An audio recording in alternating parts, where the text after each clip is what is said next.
Dimri dhe temperaturat e ulta që kanë bërthyer kryesisht veriun e vendit e vështirësojnë edhe më jetën e familjeve të varfra.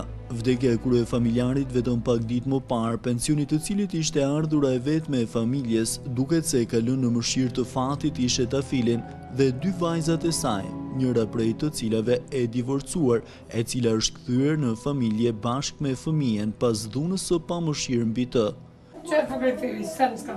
Familja e cila jeton në qytetin e varfër të Fusharzit po e mban frymën gjallë vetëm përmes borxheve, të cilat nuk dinë se kur do t'i mund t'i shlyejnë, teksa jetojnë në një banesë e cila është tejet e amortizuar, brenda të cilës ka depërtuar lagështira.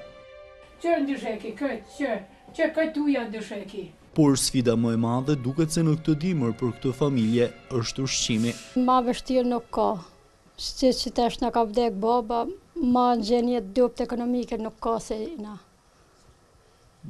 Duke përfshi të ushqime të shtëpia që është pa mlu me pikën, zdi që të thamë, vështërsit madhe.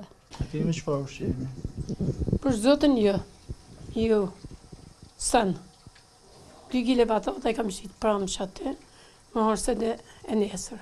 Unë thash një të smidhë më ka folë kërtori, e ki gjallë, kam përshku para javët, ka thonë, e kam thonë pa hortat që 13.500. E zonja e shtëpisishja tregon se sikur të mos I mjaftonte situata në të cilën ndodhet, fatura e energjisë për të cilën pretendon se mbi faturohet, ja ka vështirësuar edhe më gjendjen. Drejta të janë mullose, vinë që më janë të orë 40.000 lek drejta. As kam dush, as levatriqja sen e poc, këj pa u krejt, s'kam asisen. Si vinë drejta më shumë.